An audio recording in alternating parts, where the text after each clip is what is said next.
അസ്സലാമു അലൈക്കും. അബ്ദുള്ള കാസോടാണ്. സുഹൃത്തുക്കളെ, ഞാനിപ്പോഴൊരു വീഡിയോ ഉണ്ടാക്കുന്നുണ്ട്.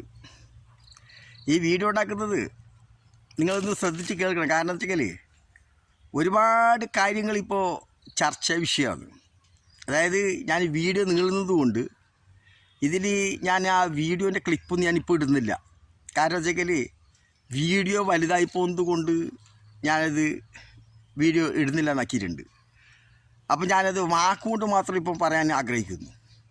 അപ്പം ഞാനിത് പറയുന്നതിൻ്റെ കാരണം എന്ന് വെച്ചാൽ ഇപ്പം നമ്മൾ ഒരുപാട് സോഷ്യൽ മീഡിയയിൽ നിങ്ങൾക്ക് തുറന്നു നോക്കിയാൽ കാണാം. അതായത് തങ്ങന്മാരെ പറ്റിയിട്ട് തങ്ങന്മാർ തന്നെ പറയുന്നത് ഒറിജിനൽ തങ്ങളും ഡ്യൂപ്ലിക്കേറ്റ് തങ്ങളും ഉണ്ട് എന്ന് പറയുന്നിടത്തേക്ക് എത്തിയിട്ടുണ്ട്. അതായത് തങ്ങന്മാരെന്നെ പറയുകയാണ്. അതുപോലെ തന്നെ കുറേ ആറ്റക്കോയ മറ്റേ കോയ അങ്ങനെ ഒരുപാട് കോയന്മാർ. അത് ഒരുപാട് പെണ്ണുങ്ങളുമായിട്ട് ബന്ധപ്പെട്ട കാര്യങ്ങൾ, അല്ലെങ്കിൽ മജ്‌ലിസുൽ നൂറ്, അത് ഇത് മറ്റേ സലാത്ത് എന്നൊക്കെ പറഞ്ഞിട്ട് അങ്ങനെ കുറേ അഴിമതിയും ആരോപണങ്ങളും അതിൻ്റെ മറ്റു എന്തെല്ലോ കെട്ടുകഥകളും ഉള്ള കഥകളും ഇല്ലാത്ത കഥകളും ഇങ്ങനെ. യഥാർത്ഥത്തിൽ ഈ യഥാർത്ഥ തങ്ങന്മാർ ആര് എന്നുപോലും അറിയാത്തൊരവസ്ഥ. ഇപ്പോൾ ഈ പറയുന്നത് ഞാൻ തന്നെ എന്നോട് ചോദിക്കുന്നത് ഞാൻ ആര്, അബ്ദുള്ള എൻ്റെ പേര്, ഞാൻ ആര് എന്ന് ചോദിക്കുന്ന പോലെ സോഷ്യൽ മീഡിയയിൽ തുറന്നു നോക്കിയാൽ ആകെ ഇന്ന് കാണുന്നത് തന്നെ ഈ തങ്ങന്മാർ ഒറിജിനൽ ആര്, ഡ്യൂപ്ലിക്കേറ്റ് ആര്, അല്ലെങ്കിൽ ഇങ്ങനെയുള്ള ഈ ജാതി കാര്യങ്ങളാണ് ചർച്ച വിഷയങ്ങൾ കാണുന്നത്. അപ്പം ഞാനിത് പറഞ്ഞതിൻ്റെ കാരണം എന്ന് പറയൂ, ഈ ഡ്യൂപ്ലിക്കേറ്റും ഒറിജിനലും അവിടെ നിൽക്കട്ടെ. യഥാർത്ഥത്തിൽ എൻ്റെ എല്ലാ അനുഭവത്തിലും ഞാൻ തങ്ങന്മാരുടെ കാര്യങ്ങൾ പങ്കുവെക്കാൻ ആഗ്രഹിക്കുന്നു. നമ്മളെല്ലാം അനുഭവത്തിൽ ഞങ്ങളുടെ നാട്ടിലും തങ്ങന്മാരുണ്ട്. ആ തങ്ങന്മാരിലെന്ന് വെച്ചാൽ ഏകദേശം നമ്മൾ ഈ അഹ്ലു ബൈത്ത് എന്ന് പറയുന്നത്, അതായത് അള്ളാഹുവിൻ്റെ റസൂലിൻ്റെ കുടുംബക്കാർ അല്ലെങ്കിൽ മക്കൾ, അങ്ങനെ നമ്മൾ അവർക്ക് ഒരുപാട് ബഹുമതികൾ കൊടുക്കുന്ന കാലങ്ങളുണ്ട്, ബഹുമാനം. കാരണം വെച്ചെങ്കിൽ ഈ ഡ്യൂപ്ലിക്കേറ്റും ഒറിജിനലും മനസ്സിലാവാൻ വേണ്ടിയിട്ടുള്ള കാരണം എന്നാണ് ഞാൻ ഇപ്പോൾ ഈ പറയുന്നതിൻ്റെ കാരണം. അപ്പോൾ മുൻകാലങ്ങളിൽ നമ്മളെ നാട്ടിലൊക്കെ വെച്ചെങ്കിൽ ഒരു 5 വയസ്സായ കുട്ടി എന്തൊക്കെയുള്ള തങ്ങന്മാരുടെ കുട്ടികളുണ്ടെങ്കിൽ ആ കുട്ടികളെ പങ്കെടുപ്പിക്കാതെ കണ്ട് ഒരു വീട്ടിൽ ഒരു കാര്യങ്ങളും നടക്കാറില്ല. കാരണം അത്രയും ഒരു ബഹുമാനമാണ് നമ്മൾക്ക്, ഒരു ബർക്കത്ത് തങ്ങളെ കൂട്ടത്തിൽ തങ്ങൾ വേണം എന്ന് അവരെ കാണുന്നതും അവരെ വിളിച്ചിട്ടിരുത്തുന്നതും അവരോട് കൂടി ഉണ്ടാക്കുന്ന ഒരു സദസ്സ് ഉണ്ടാക്കുന്നതൊക്കെ വലിയൊരു ബർക്കത്ത് പോലെ. അതുപോലെ തന്നെ അവരൊരിക്കലും അവരാരുടെ കൈ കാട്ടാറില്ല. അവരാരും ചീത്ത പറയാലോ ഷാപിക്കലോ അല്ലെങ്കിൽ വേണ്ടാത്ത അനാവശ്യ കാര്യങ്ങൾക്ക് ഉണ്ടാക്കലോ അല്ലെങ്കിൽ ഈ ദുനിയവിയായ കാര്യങ്ങളെ പറ്റി അവർ ചിന്തിച്ചിട്ട് കാശുണ്ടാക്കാൻ വേണ്ടിയിട്ട് സുഖിച്ച് ജീവിക്കാൻ ആഗ്രഹിക്കുന്നതോ അങ്ങനെ അവർ ആണുങ്ങളും പെണ്ണുങ്ങളും ഒക്കെ നമ്മളൊക്കെ ബീബി എന്നാണ് വിളിക്കില്ല. അവരുടെ പേര് വിളിക്കാറില്ല. തങ്ങന്മാരും ഭാര്യമാരെല്ലാം ബീബി എന്ന് വിളിക്കുക എല്ലാവരും പറയില്ലേ. അതുപോലെ തങ്ങന്മാർ എങ്ങനെ വെച്ചാൽ അവർ വളരെ കൂടുതൽ നമ്മളെ ബഹുമാനിക്കും. അപ്പം നമുക്ക് അതിനേക്കാൾ 10 മടങ്ങ് അവരെ നമ്മൾക്ക് സ്നേഹിക്കാനും ബഹുമാനിക്കാനും തോന്നും. അങ്ങനെയൊക്കെ ഒരു ജീവിതമായിരുന്നു അവരൊക്കെ ജീവിതം. മുൻകാലങ്ങളുണ്ടായ തങ്ങന്മാരുടെ ജീവിതം ആ രൂപത്തിലായിരുന്നു. ഒരു 10-20 കൊല്ലത്തിന് ഇപ്പോൾ ശേഷം ഇപ്പോൾ എൻ്റെ അനുഭവത്തിൽ തന്നെ ഞാൻ കാണുന്നത് വെച്ചെങ്കിൽ നമ്മുടെ നാട്ടിൽ ഇപ്പോഴും തങ്ങന്മാരൊക്കെ ഉണ്ട്, ഇല്ല എന്നല്ല. പക്ഷേ ഇപ്പോൾ എല്ലാവരും ഈ തങ്ങന്മാരെന്ന് പറയുന്ന ആൾ, ആ ആളുകളെ നമുക്ക് ഇപ്പം മനസ്സിലാവാത്ത അവസ്ഥ വന്നതിൻ്റെ ഉദ്ദേശം എന്ന് വെച്ചെങ്കിൽ തങ്ങന്മാർക്ക് പല ആളുകൾക്ക് എല്ലാവരെയും പറയല്ല, അള്ളാഹിനെ പേടിക്കുന്ന ഒരുപാട് ആളുകൾ ഇപ്പോഴും ഉണ്ട്. അപ്പോൾ തങ്ങന്മാരെന്ന് പറഞ്ഞെങ്കിൽ അവർ അള്ളാഹു തആലാൻ്റെ ദീനിനെ വൈപ്പിട്ടുകൊണ്ട് ആ അള്ളാഹിൻ്റെ റസൂൽ നമുക്ക് കാണിച്ചു തന്ന അതേ രൂപത്തിൽ ജീവിക്കുന്ന സ്വഭാവവും അവരുടെ പെരുമാറ്റവും കാര്യങ്ങളൊക്കെ കാണിച്ചിട്ട് ഏകദേശം നമ്മൾ പറയാറുള്ളത് അറിയോ, തങ്ങൾ അഹ്ലു ബൈത്തിൻ്റെ ആളാണ് അവരൊക്കെ. അവരൊക്കെ കണ്ട അവരാ തങ്ങളെ അതേ ജീവിതം കണ്ട അവരെ ബഹുമാനവും അവരെ ജീവിതവും അവരെ പെരുമാറ്റവും അവരെ എല്ലാ ഇടപെടലൊക്കെ കണ്ട ഇതാണ് തങ്ങൾ എന്ന് പറഞ്ഞത്. അപ്പോൾ തങ്ങളെ നമ്മൾ കണ്ടിട്ടില്ലെങ്കിലും നമ്മൾ യഥാർത്ഥത്തിൽ മുസ്ലിങ്ങൾ ഈ തങ്ങന്മാരെ കണ്ടുകൊണ്ടുണ്ടായത് എങ്ങനെ വെച്ചെങ്കിൽ ഇതുപോലുള്ള തങ്ങന്മാരുണ്ടല്ലോ, ആ തങ്ങന്മാരെ കാണുമ്പോൾ നമുക്ക് മനസ്സിലൊരു റാഹത്തായിരുന്നു തങ്ങന്മാർ ഇങ്ങനെയെന്നുള്ളത്. ആ തങ്ങന്മാർക്ക് ഇപ്പം മാറിയിട്ട് എന്ത് പറ്റിയെന്ന് വെച്ചെങ്കിൽ അവരാകെ ഈ ദുനിയാവിൻ്റെ വഴിയിലേക്ക് നീങ്ങി.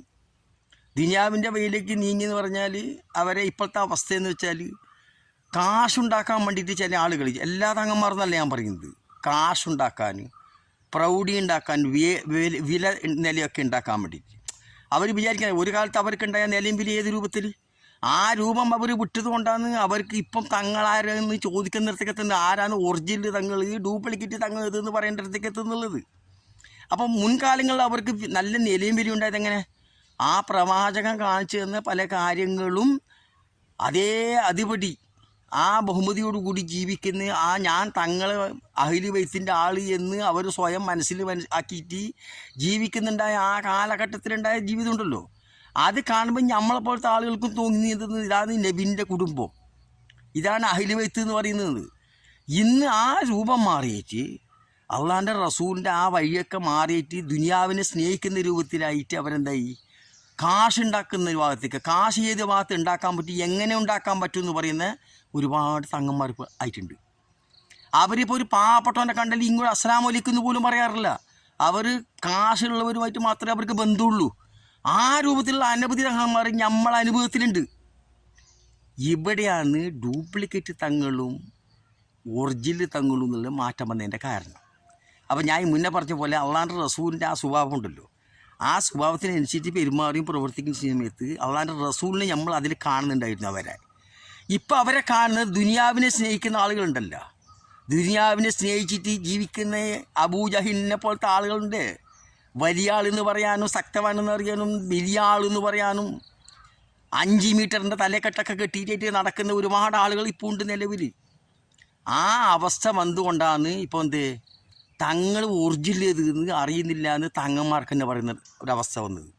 ഞാൻ പറയാനുള്ള കാരണം എന്താ അറിയോ, ഇപ്പോൾ ഒരു അടുത്തൊരു ആറ്റക്കോയ തങ്ങ പറഞ്ഞിട്ടുള്ള ചർച്ച ഇപ്പോൾ നടന്നുകൊണ്ട് തന്നെ ഉണ്ട് വീഡിയോയിൽ. അത് പെണ്ണുങ്ങളായിട്ടുള്ള ബന്ധത്തിൽപ്പെട്ടിട്ടുണ്ട്, പെണ്ണുങ്ങളുമായിട്ട് കൂട്ടി വെച്ചിട്ടുള്ള പല കാര്യങ്ങളും ചർച്ച ചെയ്യുന്നത്. അതിൻ്റെ ഒറിജിനൽ ഞാനെന്ത് സംഭവം ഒന്നും അറിയില്ല. ഈ ജാതി ഒരുപാട് അങ്ങനെ മറ്റേ മജ്ലിസ് 100 മറ്റേ ഹബീബെ 100 എന്നെല്ലാം പറഞ്ഞിട്ട് അങ്ങനെ ഒരു ജാതി പേര്, പാതിരാ വെളിച്ചം, പിന്നെ 4 മണിക്ക് വെളിച്ചം. അതുപോലെ തന്നെ ഈ പറഞ്ഞ പണ്ടൊക്കെ നമ്മൾ തങ്ങന്മാരെന്ന് മാത്രമേ പറയുന്നത് കേട്ടിട്ടുള്ളൂ.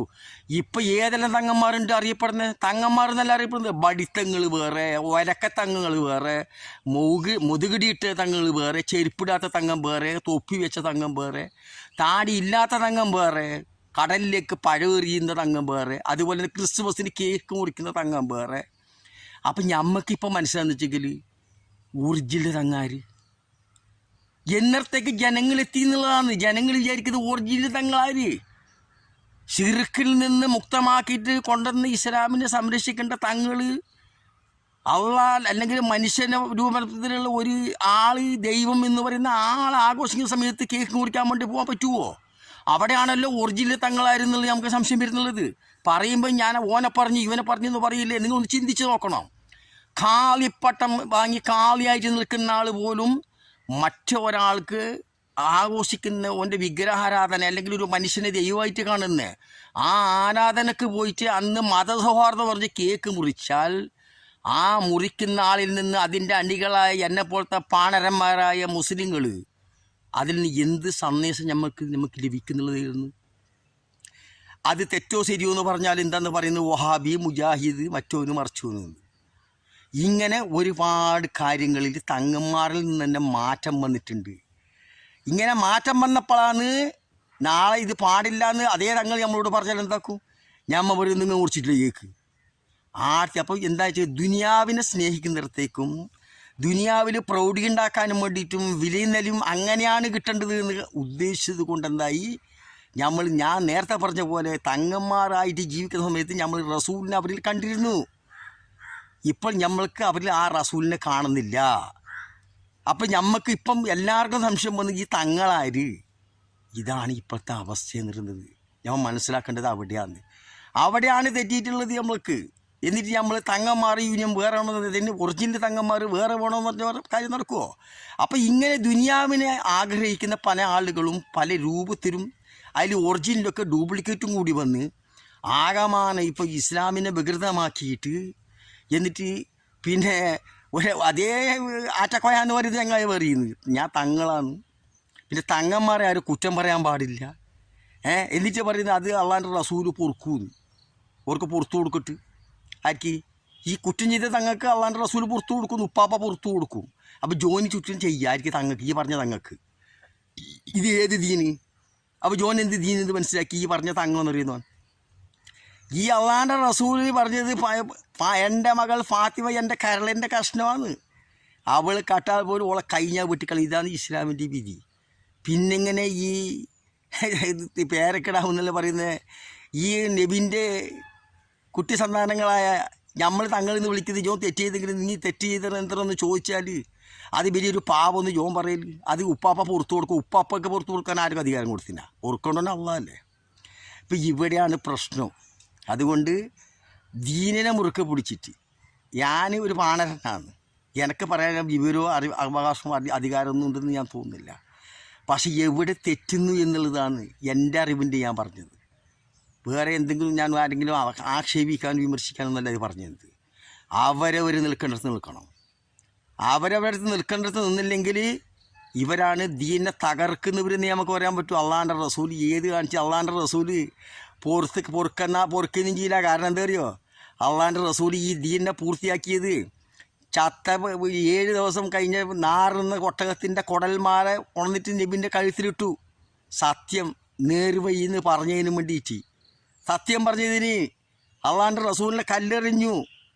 ഭ്രാന്തൻ നിന്ന് പെരവരെ പറഞ്ഞ് കൈ പിടിച്ച് വലിച്ചു. ഒക്കെ ചെയ്ത് സ്വന്തം നാടെന്ന് പോലും നാട് വിട്ടിട്ട് കൊണ്ടുപോകുന്ന നബിക്ക് ഒരുപാട് അക്രമങ്ങളും വിഷമങ്ങളും കണ്ടക്ക് യുദ്ധത്തിൽ 2 പാറക്കല്ല് കെട്ടിയിട്ടേറ്റ് ഈ ദീനിനെ സംരക്ഷിക്കാൻ വേണ്ടിയിട്ടേറ്റ് ത്യാഗം ചെയ്തു. എന്നിട്ട് അവസാനം നമ്മളോട് പറഞ്ഞത് ആ ദീൻ പൂർത്തിയാക്കി തന്നു, ഈ ദീനിനെ നിങ്ങൾ സംരക്ഷിച്ചോളൂ എന്ന്. ആ സംരക്ഷിക്കേണ്ട സമുദായത്തിൽപ്പെട്ട ആളുകളാണെന്ന് പറയുന്നത്.